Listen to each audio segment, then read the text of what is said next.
2 Tawarik pasal 13 ayat 1-22. Firman Tuhan, Raja Abia. Dalam tahun ke-18 zaman Raja Yerobeam menjadi raja lah Abia atas Yehuda. 3 tahun lamanya ia memerintah di Yerusalem. Nama ibunya ialah Mikaya, anak Uriel dari Gibea. Dan ada perang antara Abia dan Yerobeam. Abia memulai perang dengan pasukan pahlawan-pahlawan perang yang jumlahnya 400.000 orang pilihan. Sedangkan Yerobeam mengatur barisan perangnya melawan dia dengan 800.000 orang pilihan, pahlawan-pahlawan yang gagah perkasa. Lalu Abia berdiri di atas gunung Samaraim yang termasuk pegunungan Efraim dan berkata, "Dengarlah kepadaku, Yerobeam dan seluruh Israel. Tidakkah kamu tahu bahwa Tuhan Allah Israel telah memberikan kuasa kerajaan atas Israel kepada Daud dan anak-anaknya untuk selama-lamanya dengan suatu perjanjian garam? Tetapi Yerobeam bin Nebat, hamba Salomo bin Daud, telah bangkit memberontak melawan tuannya. Petualang-petualang, orang-orang Dursila berhimpun padanya. Mereka terlalu kuat bagi Rehabeam bin Salomo yang masih muda dan belum teguh hati, dan yang tidak dapat mempertahankan diri terhadap mereka. Tentu kamu menyangka bahwa kamu dapat mempertahankan diri terhadap kerajaan Tuhan yang dipegang keturunan Daud, karena jumlah kamu besar dan karena pada kamu ada anak lembu emas yang dibuat Yerobeam untuk kamu menjadi Allah. Bukankah kamu telah menyingkirkan imam-imam Tuhan, anak-anak Harun itu, dan orang-orang Lewi, lalu mengangkat imam-imam menurut kebiasaan bangsa-bangsa negeri-negeri lain, sehingga setiap orang yang datang untuk ditahbiskan dengan seekor lembu jantan muda dan 7 ekor domba jantan dijadikan imam untuk sesuatu yang bukan Allah. Tetapi kamu ini, Tuhanlah Allah kami, dan kami tidak meninggalkannya, dan anak-anak Harunlah yang melayani Tuhan sebagai imam, sedang orang Lewi menunaikan tugasnya, yakni setiap pagi dan setiap petang mereka membakar bagi Tuhan korban bakaran dan ukupan dari wangi-wangian, menyusun roti sajian di atas meja yang tahir, dan mengatur kandil emas dengan pelita-pelitanya untuk dinyalakan setiap petang. Karena kamilah yang memelihara kewajiban kami terhadap Tuhan Allah kami, tetapi kamulah yang meninggalkannya. Lihatlah, pada pihak kami Allah yang memimpin, sedang imam-imamnya siap meniup tanda serangan terhadap kamu dengan nafiri isyarat-isyarat. Hai orang Israel, jangan kamu berperang melawan Tuhan Allah nenek moyangmu, karena kamu tidak akan beruntung." Tetapi Yerobeam mengirim suatu pasukan penghadang yang harus membuat gerakan keliling supaya sampai di belakang mereka, sehingga induk pasukannya berada di depan Yehuda dan pasukan-pasukan penghadang di belakang mereka. Ketika Yehuda menoleh ke belakang, lihatlah, mereka harus menghadapi pertempuran dari depan dan dari belakang. Mereka berteriak kepada Tuhan, sedang para imam meniup nafiri dan orang-orang Yehuda memekikkan pekik perang. Pada saat orang-orang Yehuda itu memekikkan pekik perang, Allah memukul kala Yerobeam dan segenap orang Israel oleh Abia dan Yehuda. Orang Israel lari dari depan Yehuda, tetapi Allah menyerahkan mereka ke dalam tangan Yehuda. Abia dengan laskarnya mendatangkan kekalahan yang besar kepada mereka. Dari orang Israel mati terbunuh 500.000 orang pilihan. Demikianlah orang Israel ditundukkan pada waktu itu, sedang orang Yehuda menjadi kokoh karena mereka mengandalkan diri kepada Tuhan Allah nenek moyang mereka. Abia mengejar Yerobeam dan merebut daripadanya beberapa kota, yakni Betel dengan segala anak kotanya, Yesana dengan segala anak kotanya, dan Efron dengan segala anak kotanya. Tak pernah lagi Yerobeam mendapat kekuatan di zaman Abia. Tuhan memukul dia sehingga ia mati. Abia menunjukkan dirinya kuat. Ia mengambil 14 istri dan memperanakkan 22 anak laki-laki dan 16 anak perempuan. Selebihnya dari riwayat Abia, langkah-langkahnya dan tita-titanya tertulis dalam kitab sejarah Nabi Ido. Pasal yang ke-14. Kemudian Abia mendapat perhentian bersama-sama dengan nenek moyangnya dan ia dikuburkan di kota Daud. Maka Asa anaknya menjadi raja menggantikan dia. Pada zaman pemerintahannya negeri itu aman selama 10 tahun. Raja Asa kemenangan atas Serah. Asa melakukan apa yang baik dan yang benar di mata Tuhan Allahnya. Ia menjauhkan mesbah-mesbah asing dan bukit-bukit pengorbanan, memecahkan tugu-tugu berhala dan menghancurkan tiang-tiang berhala. Ia memerintahkan orang Yehuda supaya mereka mencari Tuhan, Allah nenek moyang mereka, dan mematuhi hukum dan perintah. Ia menjauhkan bukit-bukit pengorbanan dan pedupaan dari segala kota di Yehuda, dan kerajaan pun aman di bawah pemerintahannya. Karena negeri itu aman dan tidak ada yang memeranginya di tahun-tahun itu, ia dapat membangun kota-kota benteng di Yehuda. Tuhan telah menurunkan keamanan kepadanya. Katanya kepada orang Yehuda, marilah kita memperkuat kota-kota ini dan mengelilinginya dengan tembok besar beserta menara-menaranya, pintu-pintunya dan palang-palangnya. Negeri ini masih dalam tangan kita. Karena kita mencari Tuhan Allah kita dan Ia mencari kita serta mengaruniakan keamanan kepada kita di segala penjuru, maka mereka melaksanakan pembangunan itu dengan berhasil. Pasukan-pasukan Asa yang terdiri dari Yehuda jumlahnya 300.000 orang membawa perisai besar dan tombak, dan yang dari Benyamin jumlahnya 280.000 orang yang membawa perisai kecil sebagai pemanah.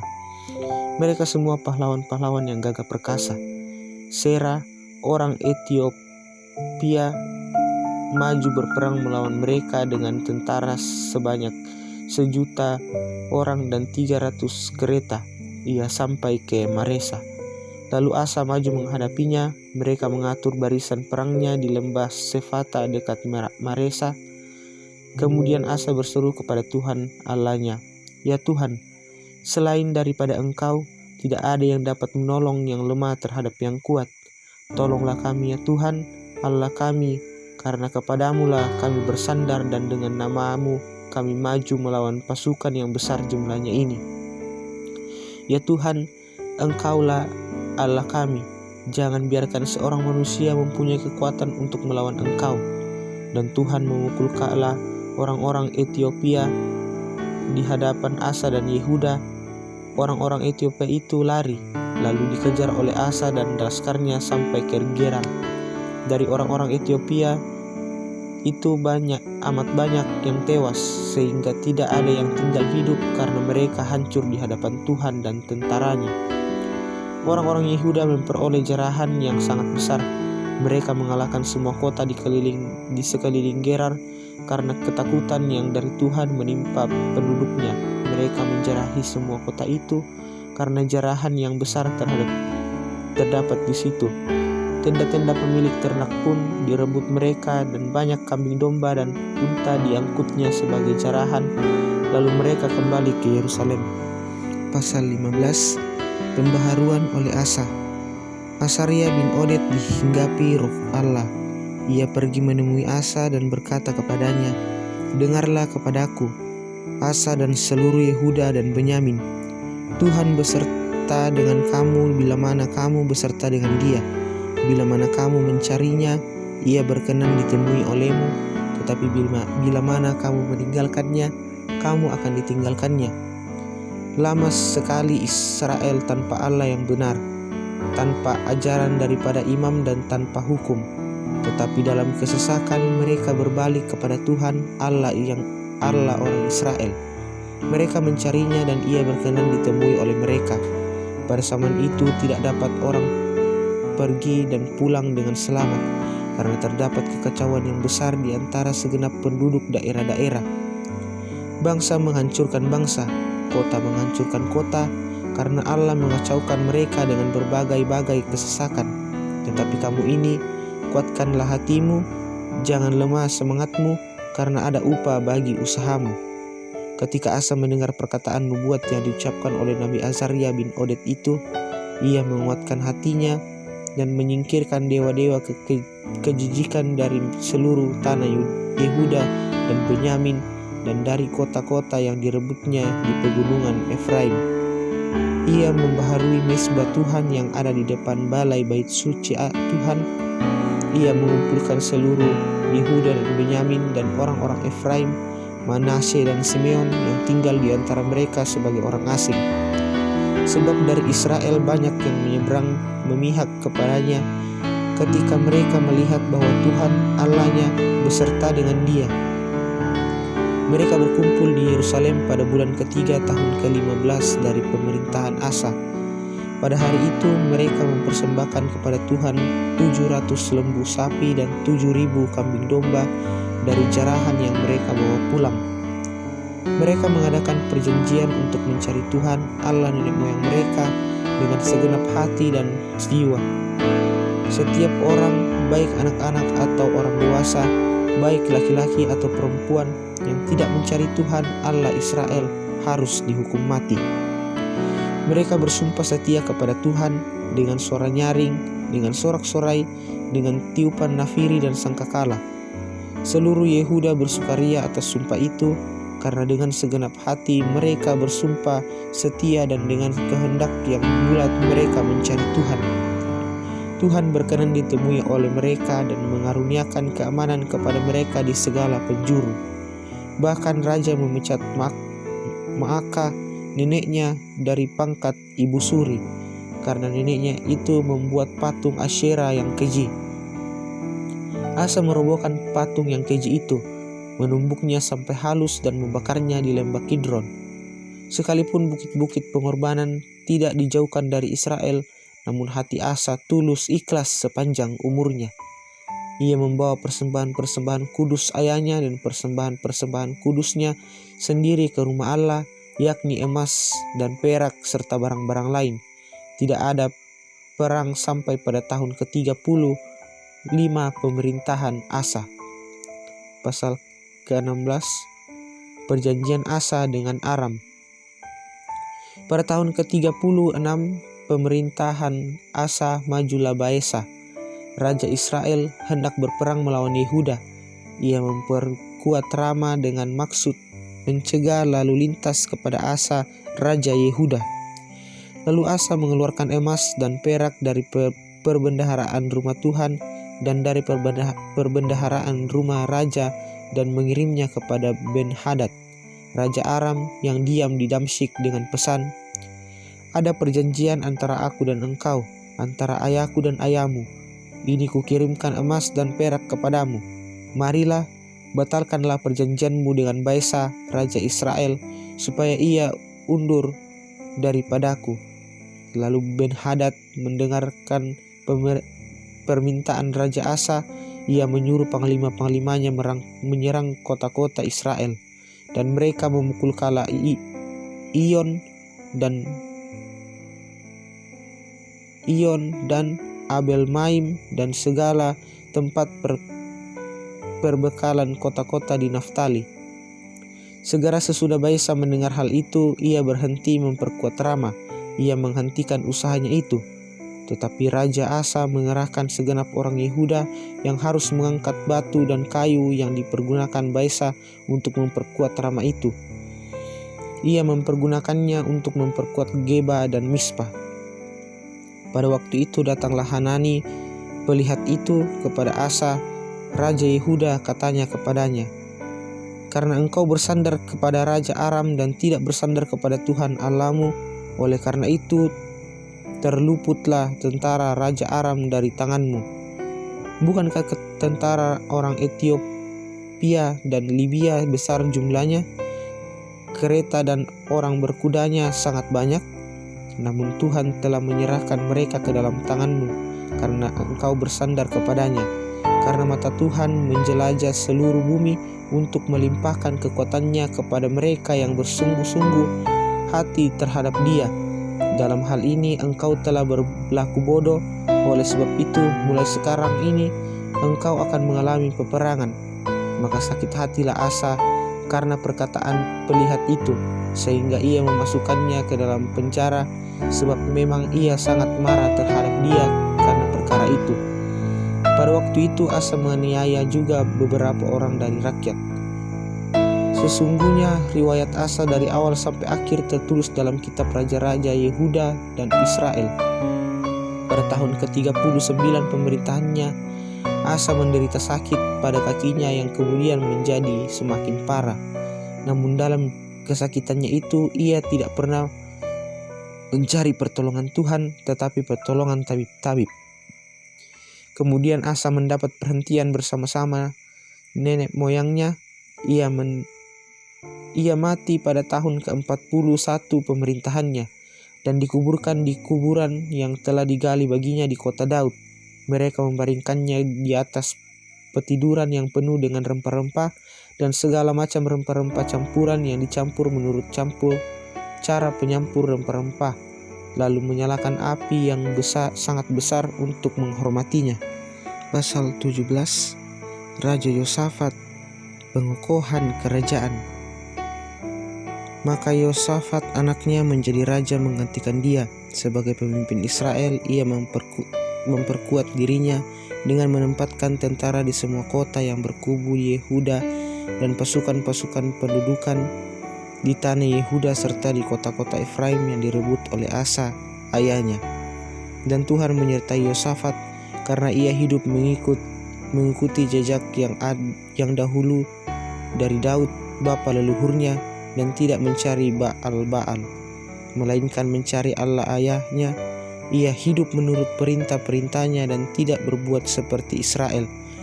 Oleh sebab itu Tuhan mengokohkan kerajaan yang ada di bawah kekuasaannya. Seluruh Yehuda memberikan persembahan kepada Yosafat sehingga ia menjadi kaya dan sangat terhormat. Dengan tabah hati ia hidup menurut jalan yang ditunjukkan Tuhan. Pula ia menjauhkan dari Yehuda segala bukit pengorbanan dan tiang berhala. Pada tahun ketiga pemerintahannya ia mengutus beberapa pembesarnya, yakni Ben-Hail, Obaja, Sakaria, Natanael, dan Mika untuk mengajar di kota-kota Yehuda. Bersama-sama mereka turut juga beberapa orang Lewi, yakni Semaya, Netanya, Sebaja, Asael, Semiramot, Yonatan, Adonia, Tobia, dan Tob Adonia, disertai imam-imam Elisama dan Yoram. Mereka memberikan pelajaran di Yehuda dengan membawa kitab Taurat Tuhan. Mereka mengelilingi semua kota di Yehuda sambil mengajar rakyat.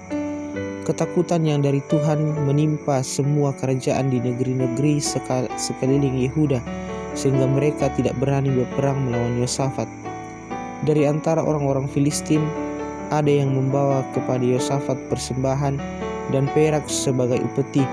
Juga orang-orang Arab membawa kepadanya kambing domba jantan 7.700 ekor dan kambing jantan 7.700 ekor. Yosafat makin lama makin kuat, menjadi luar biasa kuat. Di Yehuda ia membangun benteng-benteng dan kota-kota perbekalan. Banyak perbekalannya di kota-kota Yehuda.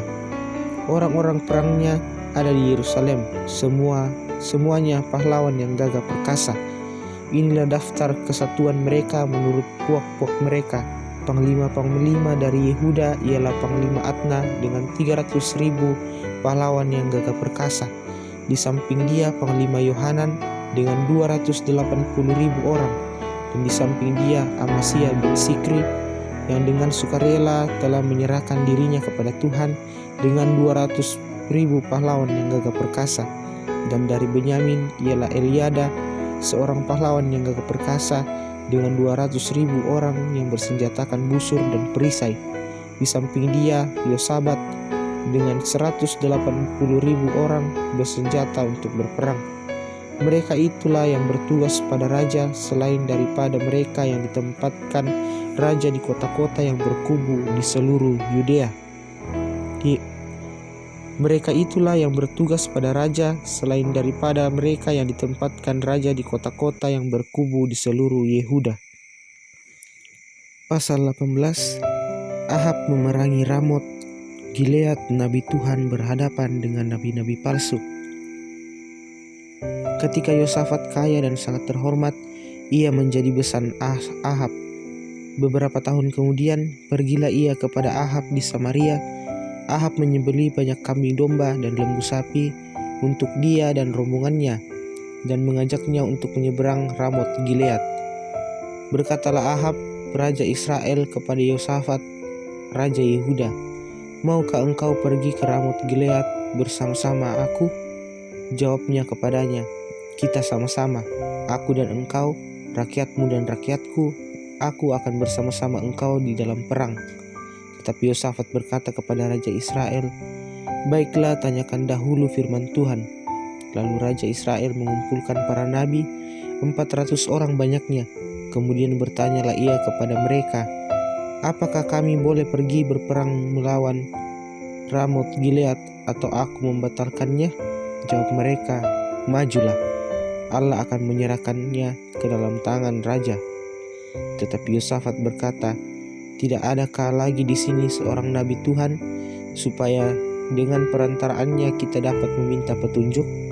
Jawab Raja Israel kepada Yosafat, "Masih ada seorang lagi yang dengan perantaraannya dapat diminta petunjuk Tuhan. Tetapi aku membenci dia, sebab tidak pernah ia menubuatkan yang baik tentang aku, melainkan selalu malapetaka. Orang itu ialah Mika bin Nimlah." Kata Yosafat, "Janganlah raja berkata demikian." Kemudian Raja Israel memanggil seorang pegawai istana. Katanya, "Jemputlah Mika bin Nimlah dengan segera." Sementara Raja Israel dan Yosafat, Raja Yehuda, duduk masing-masing di atas tahtanya dengan pakaian kebesaran di suatu tempat pengirikan di depan pintu gerbang Samaria, sedang semua nabi itu bernubuat di depan mereka. Maka Zedekia bin Kenaana membuat tanduk-tanduk besi, lalu berkata, "Beginilah firman Tuhan, dengan ini engkau akan menanduk Aram sampai engkau menghabiskan mereka." Jangan semua nabi itu bernubuat demikian. Katanya, "Majulah ke Ramot Gilead dan engkau akan beruntung. Tuhan akan menyerahkannya ke dalam tangan raja." Suruhannya yang pergi memanggil Mika itu berkata kepadanya, "Ketahuilah, nabi-nabi itu sudah sepakat meramalkan yang baik bagi raja. Hendaklah engkau juga berbicara seperti salah seorang daripada mereka dan meramalkan yang baik." Tetapi Mika menjawab, "Demi Tuhan yang hidup, sesungguhnya apa yang akan difirmankan Allahku, itulah yang akan kukatakan."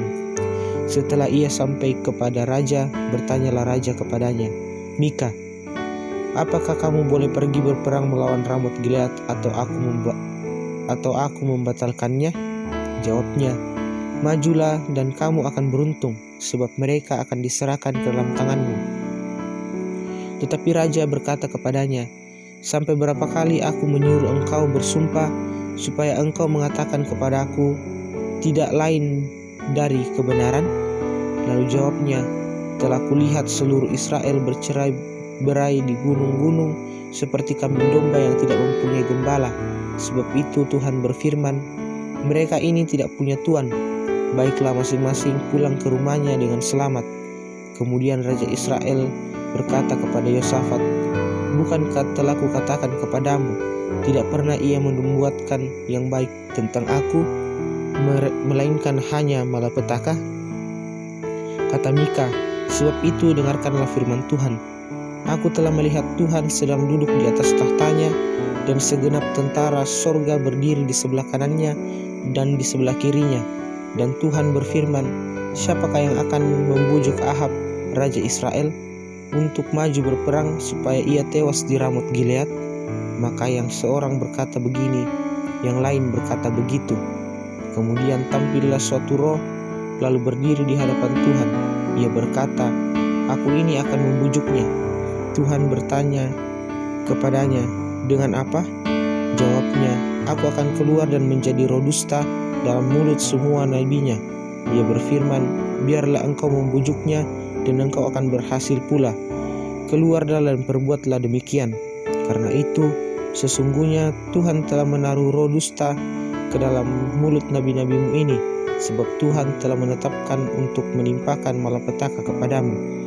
Sesudah itu tampillah Sedekia bin Kenaana, ditamparnyalah pipi Mika serta berkata, "Bagaimana mungkin roh Tuhan pindah daripadaku untuk berbicara kepadamu?" Tetapi Mika menjawab, "Sesungguhnya engkau akan melihatnya pada hari engkau lari dari satu kamar ke kamar yang lain untuk menyembunyikan diri." Berkatalah Raja Israel, "Tangkaplah Mika, bawalah dia kembali ke Amon, penguasa kota, dan kepada Yos, anak raja, mengatakan, beginilah titah raja, masukkan orang ini dalam penjara, dan biarlah dia makan roti dan minum air serba sedikit sampai aku pulang dengan selamat." Tetapi jawab Mika, "Jika benar-benar engkau pulang dengan selamat, tentulah Tuhan tidak berfirman dengan perantaraanku." Lalu disambungnya, "Dengarlah, hai bangsa-bangsa sekalian." Sesudah itu majulah Raja Israel dengan Yosafat Raja Yehuda ke Ramot Gilead. Raja Israel berkata kepada Yosafat, "Aku akan menyamar dan masuk pertempuran, tetapi engkau pakailah pakaian kebesaranmu." Lalu menyamarlah Raja Israel, kemudian mereka masuk ke pertempuran. Adapun Raja negeri Aram telah memberi perintah kepada para panglima pasukan kereta demikian, Janganlah kamu berperang melawan sembarang orang, melainkan melawan Raja Israel saja." Segera sesudah para panglima pasukan kereta itu melihat Yosafat, mereka berkata, "Itu Raja Israel." Lalu mereka mengepung dia untuk menyerang dia, tetapi Yosafat berteriak dan Tuhan menolongnya. Allah membujuk mereka pergi daripadanya. Segera sesudah para panglima pasukan kereta itu melihat bahwa dia bukanlah Raja Israel, maka undurlah mereka daripadanya. Tetapi seseorang menarik panahnya dan menembak dengan sembarangan saja, dan mengenai Raja Israel di antara sambungan baju sirahnya.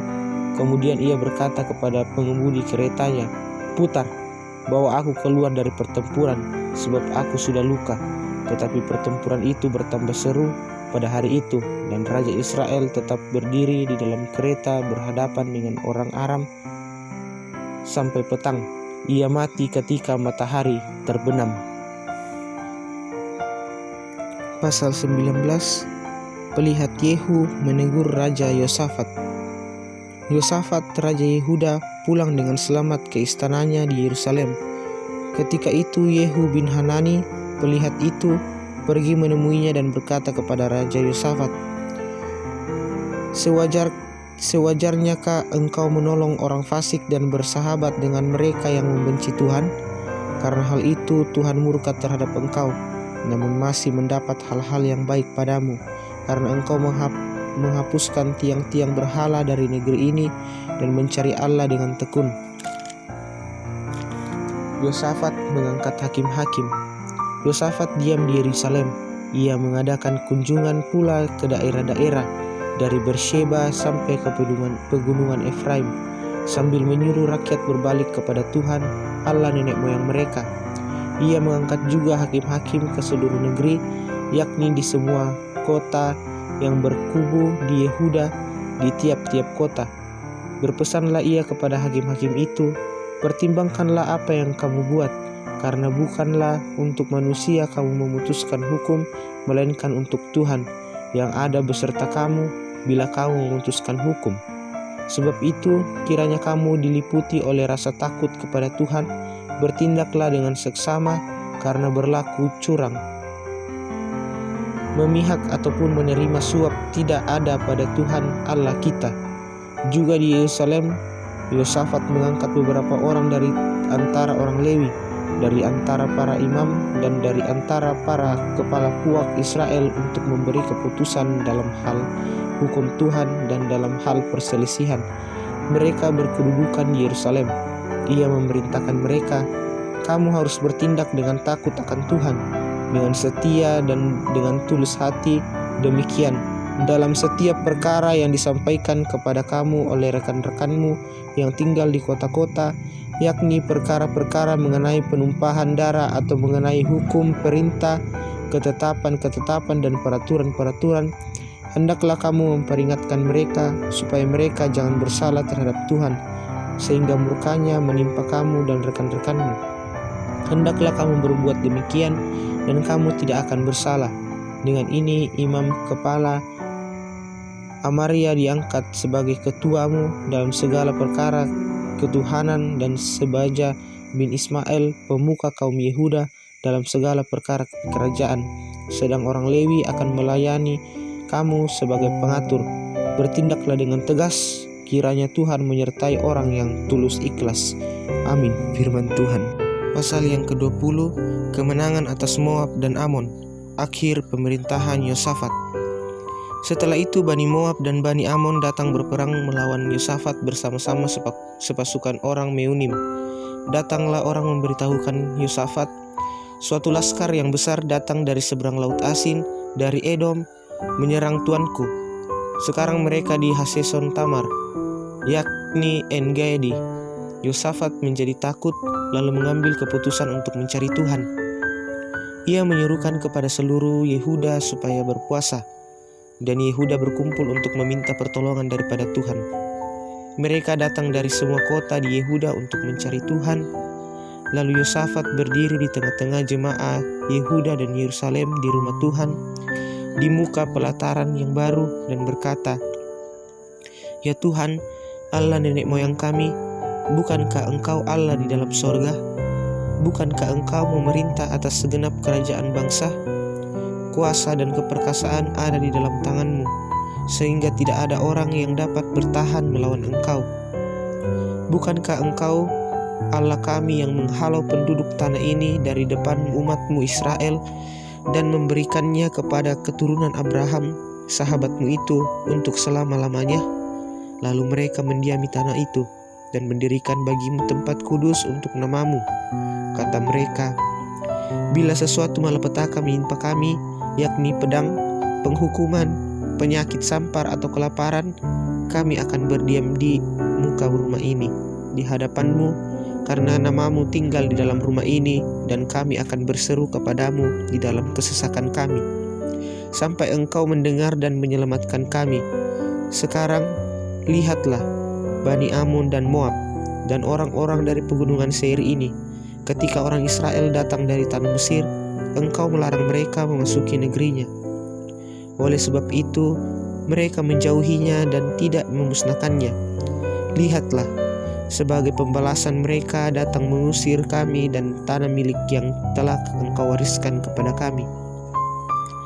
Ya Allah kami, tidakkah Engkau akan menghukum mereka? Karena kami tidak mempunyai kekuatan untuk menghadapi laskar yang besar ini yang datang menyerang kami. Kami tidak tahu apa yang harus kami lakukan, tetapi mata kami tertuju padamu." Sementara itu seluruh Yehuda berdiri di hadapan Tuhan, juga segenap keluarga mereka dengan istri dan anak-anak mereka. Lalu Yahaziel bin Sakaria bin Benaya bin Matanya, seorang Lewi dari Bani Asaf, dihinggapi roh Tuhan di tengah-tengah jemaah dan berseru, "Camkanlah, hai seluruh Yehuda dan penduduk Yerusalem, dan tuanku Raja Yosafat, beginilah firman Tuhan kepadamu. Janganlah kamu takut dan terkejut karena laskar yang besar ini, sebab bukan kamu yang akan berperang melainkan Allah. Besok haruslah kamu turun menyerang mereka. Mereka akan mendaki pendakian Sis, dan kamu akan mendapati mereka di ujung lembah, di muka padang gurun Yeruel. Dalam peperangan ini tidak usah kamu bertempur. Hai Yehuda dan Yerusalem, tinggallah berdiri di tempatmu, dan lihatlah bagaimana Tuhan memberikan kemenangan kepadamu. Janganlah kamu takut dan terkejut. Majulah besok menghadapi mereka, Tuhan akan menyertai kamu." Lalu berlututlah Yosafat dengan mukanya ke tanah. Seluruh Yehuda dan penduduk Yerusalem pun sujud di hadapan Tuhan dan menyembah kepadanya. Kemudian orang Lewi dari Bani Kehat dan Bani Korah bangkit berdiri untuk menyanyikan puji-pujian bagi Tuhan, Allah Israel, dengan suara yang sangat nyaring. Keesokan harinya pagi-pagi mereka maju menuju padang gurun Tekoa. Ketika mereka hendak berangkat, berdirilah Yosafat dan berkata, "Dengar, hai Yehuda dan penduduk Yerusalem, Percayalah kepada Tuhan Allahmu dan kamu akan tetap teguh. Percayalah kepada nabi-nabinya dan kamu akan berhasil.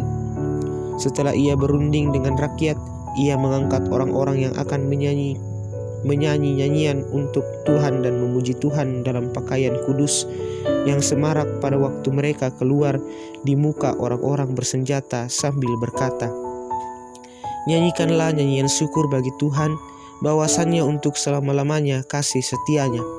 Ketika mereka mulai bersorak-sorai dan menyanyikan nyanyian pujian, dibuat Tuhanlah penghadang terhadap Bani Amon dan Moab dan orang-orang dari pegunungan Seir yang hendak menyerang Yehuda, sehingga mereka terpukul kalah.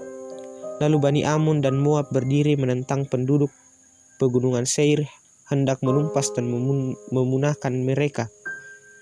Segera sesudah mereka membinasakan penduduk Seir, mereka saling membunuh.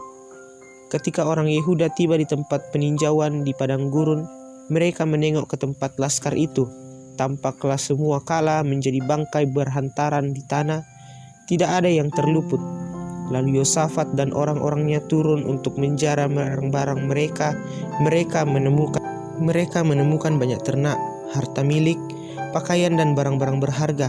Yang mereka rampas itu lebih banyak daripada yang dapat dibawa. 3 hari lamanya mereka menjara barang-barang itu karena begitu banyaknya. Pada hari keempat mereka berkumpul di lembah pujian. Di sanalah mereka memuji Tuhan, dan itulah sebabnya orang menamakan tempat itu lembah pujian hingga sekarang.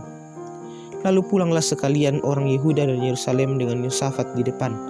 Mereka kembali ke Yerusalem dengan sukacita, karena Tuhan telah membuat mereka bersukacita karena kekalahan musuh mereka. Mereka masuk ke Yerusalem dengan gambus dan kecapi dan nafiri, lalu menuju rumah Tuhan. Ketakutan yang dari Allah menghinggapi semua kerajaan negeri-negeri lain ketika mereka mendengar bahwa Tuhan yang berperang melawan musuh-musuh Israel. Dan kerajaan Yosafat amanlah, karena Allahnya mengaruniakan keamanan kepadanya di segala penjuru. Yosafat memerintah atas Yehuda. Ia berumur 35 tahun pada waktu ia menjadi raja, dan 25 tahun lamanya ia memerintah di Yerusalem. Nama ibunya ialah Asubah, anak Silhi. Ia hidup mengikuti jejak Asa ayahnya. Ia tidak menyimpang daripadanya dan melakukan apa yang benar di mata Tuhan. Hanya bukti-bukti pengorbanan tidak dijauhkan. Bangsa itu belum mengarahkan hatinya kepada Allah nenek moyang mereka. Selebihnya dari riwayat Yosafat dari awal sampai akhir, sesungguhnya semuanya itu tertulis di dalam riwayat Yehuda bin Hanani yang tercantum di dalam kitab Raja-Raja Israel. Kemudian Yosafat, Raja Yehuda, bersekutu dengan Ahazia, Raja Israel yang fasik perbuatannya. Ia bersekutu dengan Ahazia untuk membuat kapal-kapal yang dapat berlayar ke Tarsis. Kapal-kapal itu dibuat mereka di Esion Geber. Tetapi Eliezer bin Dodawa dari Maresa bernubuat terhadap Yosafat. Katanya, "Karena engkau bersekutu dengan Ahazia, maka Tuhan akan merobohkan pekerjaanmu." Lalu kapal-kapal itu pecah dan tak dapat berlayar ke Tarsis. Pasal yang ke-21. Kemudian Yosafat mendapat perhentian bersama-sama dengan nenek moyangnya, dan ia dikuburkan di samping nenek moyangnya di kota Daud. Maka Yoram anaknya menjadi raja menggantikan dia. Raja Yoram. Saudara-saudaranya anak-anak Yosafat ialah Asaria, Yehiel, Sakaria, Azariahu, Mikael, dan Sefaka. Mereka semua anak-anak Yosafat, Raja Israel. Ayahnya memberikan kepada mereka banyak pemberian berupa emas dan perak, barang-barang berharga, juga kota-kota berkubu di Yehuda. Tetapi kedudukan raja diberikannya kepada Yoram, karena ia anak sulungnya. Sesudah Yoram memegang pemerintahan atas kerajaan ayahnya dan merasa dirinya kuat, ia membunuh dengan pedang semua saudaranya dan juga beberapa pembesar Israel. Yoram berumur 30 tahun pada waktu ia menjadi raja, dan 80 tahun lamanya ia memerintah di Yerusalem. Ia hidup menurut kelakuan raja-raja Israel, seperti yang dilakukan keluarga Ahab, sebab yang menjadi istrinya adalah anak Ahab, ia melakukan apa yang jahat di mata Tuhan. Namun demikian, Tuhan tidak mau memusnahkan keluarga Daud oleh karena perjanjian yang diikatnya dengan Daud, sesudah dengan yang dijanjikannya bahwa ia hendak memberikan keturunan kepadanya dan kepada anak-anaknya untuk selama-lamanya. Pada zamannya, memberontaklah Edom terhadap kekuasaan Yehuda dan mereka mengangkat seorang raja atas mereka sendiri, panglimanya. Maka majulah Yoram dengan panglima-panglimanya serta seluruh keretanya. Pada waktu malam bangunlah ia, lalu bersama-sama dengan para panglima pasukan kereta dan menerobos barisan orang Edom yang mengepung dia. Demikianlah Edom memberontak kekuasaan Yehuda dan terlepas sampai sekarang ini. Lalu Libna pun memberontak terhadap kekuasaannya pada masa itu juga. Itu disebabkan karena ia telah meninggalkan Tuhan Allah nenek moyang mereka. Lagi pula ia membuat bukit-bukit pengorbanan di gunung-gunung Yehuda. Ia membujuk penduduk Yerusalem untuk berzina dan ia menyesatkan Yehuda. Lalu sampailah kepadanya sebuah surat dari Nabi Elia yang bunyinya, "Beginilah firman Tuhan, Allah Daud, bapa leluhurmu. Karena engkau tidak hidup mengikuti jejak Yosafat, ayahmu, dan Asa, raja Yehuda, melainkan hidup menurut kelakuan raja-raja Israel dan membujuk Yehuda dan penduduk-penduduk Yerusalem untuk berzina, sama seperti yang dilakukan keluarga Ahab, dan juga karena engkau telah membunuh saudara-saudaramu, seluruh keluarga ayahmu yang lebih baik daripadamu, maka Tuhan akan mendatangkan tula besar atas rakyatmu, anak-anakmu, istri-istrimu, dan atas semua harta milikmu. Dan engkau sendiri akan menderita penyakit yang dahsyat untuk penyakit usus, hingga selang beberapa waktu ususmu keluar oleh karena penyakit itu." Lalu Tuhan menggerakkan hati orang Filistin dan orang Arab yang tinggal berdekatan dengan orang Ethiopia untuk melawan Yoram.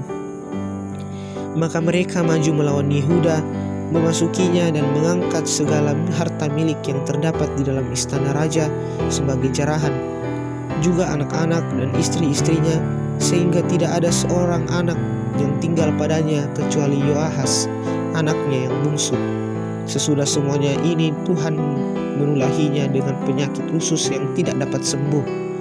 Beberapa waktu berselang, kira-kira sesudah lewat 2 tahun, keluarlah ususnya karena penyakitnya itu. Lalu ia mati dengan penderitaan yang hebat. Rakyatnya tidak menyalakan api baginya seperti yang diperbuat mereka bagi nenek moyangnya. Ia berumur 32 tahun pada waktu ia menjadi raja, dan 8 tahun lamanya ia memerintah di Yerusalem. Ia meninggal dengan tidak dicintai orang. Ia dikuburkan di kota Daud, tetapi tidak di dalam pekuburan raja-raja. Pasal yang ke-22, Raja Ahazia. Lalu penduduk Yerusalem mengangkat Ahazia, anaknya yang bungsu itu, menjadi raja menggantikan dia. Karena semua anaknya yang lebih tua umurnya telah dibunuh oleh gerombolan yang datang ke tempat perkemahan bersama-sama orang-orang Arab. Dengan demikian, Ahazia, anak Yoram, raja Yehuda, menjadi raja. Ahazia berumur 42 tahun pada waktu ia menjadi raja, dan setahun lamanya ia memerintah di Yerusalem. Nama ibunya adalah Atalia, cucu Omri. Ia pun hidup menurut kelakuan keluarga Ahab. Karena ibunya menasihatinya untuk melakukan yang jahat, ia melakukan apa yang jahat di mata Tuhan, sama seperti keluarga Ahab. Sebab sesudah ayahnya mati, mereka menjadi penasihat-penasihatnya yang mencelakakannya. Atas nasihat mereka pula ia pergi bersama-sama Yoram bin Ahab, raja Israel, untuk berperang melawan Hazael, raja Aram, di Ramot Gilead. Tetapi orang-orang Aram melukai Yoram. Kemudian pulanglah ia ke Yesreel untuk diobati oleh karena luka-luka yang didapatnya di Rama pada waktu ia berperang melawan Hazael, raja Aram. Dan Ahazia, anak Yoram, raja Yehuda, pergi menjenguk Yoram bin Ahab di Yesreel karena dia sakit. Ahazia dibunuh Yehu. Telah ditentukan Allah bahwa Ahazia akan menemui ajalnya pada waktu ia mengunjungi Yoram. Maka ketika Ahazia datang pergilah ia bersama-sama Yoram mendapatkan Yehu, cucu Nimsi yang telah diurapi Tuhan, supaya dialah yang menyelapkan keluarga Ahab. Sementara Yehu melakukan penghukuman atas keluarga Ahab, ia menjumpai pembesar-pembesar Yehuda dan anak-anak saudara-saudara Ahazia yang melayani Ahazia. Juga mereka dibunuhnya. Lalu ia mencari Ahazia. Ahazia tertangkap ketika ia bersembunyi di Samaria. Ia dibawa kepada Yehu lalu dibunuh, tetapi dikuburkan juga, karena kata orang, dia ini cucu Yosafat yang mencari Tuhan dengan segenap hatinya. Dari keluarga Ahazia tidak ada lagi yang sanggup memerintah. Atalia dibunuh dan Yoas menjadi raja. Ketika Atalia ibu Ahazia melihat bahwa anaknya sudah mati, maka bangkitlah ia membinasakan semua keturunan dari kaum Yehuda. Tetapi Yosabat, anak perempuan raja, mengambil Yoas bin Ahazia, menculik dia dari tengah-tengah anak-anak raja yang hendak dibunuh itu, memasukkan dia dengan inang penyusunya ke dalam gudang tempat tidur. Demikianlah Yosabat, anak perempuan Raja Yoram, istri Imam Yoyada, ia adalah saudara perempuan Ahazia, menyembunyikan dia terhadap Atalia, sehingga ia tidak dibunuh Atalia. Maka tinggallah Yoas 6 tahun lamanya bersama-sama mereka dengan bersembunyi di rumah Allah, sementara Atalia memerintah negeri. Pasal yang ke-23. Tetapi dalam tahun ke-7 Yoyada memberanikan diri dan ia mengadakan persepakatan dengan para kepala pasukan 100, yakni Asaria bin Yeroham, Ismail bin Yohanan, Asaria bin Obed, Maesya bin Adaya, dan Elisafat bin Zikri. Mereka mengelilingi Yehuda dan mengumpulkan orang-orang Lewi dari semua kota di Yehuda serta kepala-kepala puak orang Israel, dan mereka semua datang ke Yerusalem. Lalu seluruh jemaah itu mengikat perjanjian dengan raja di rumah Allah. Kata Yoyada kepada mereka, lihatlah, anak raja, biarlah ia memerintah seperti yang telah difirmankan Tuhan tentang anak-anak Daud. Inilah yang harus kamu lakukan, seperti dari kamu, yakni yang selesai bertugas pada hari Sabat, baik imam maupun orang Lewi, haruslah menjadi penunggu pintu, sepertiga lagi haruslah berada di istana raja, dan sepertiga pula di pintu gerbang dasar. Sedang seluruh rakyat haruslah berada di pelataran rumah Tuhan. Siapapun tidak boleh memasuki rumah Tuhan selain daripada para imam dan orang-orang Lewi yang bertugas. Mereka boleh masuk karena mereka kudus, tetapi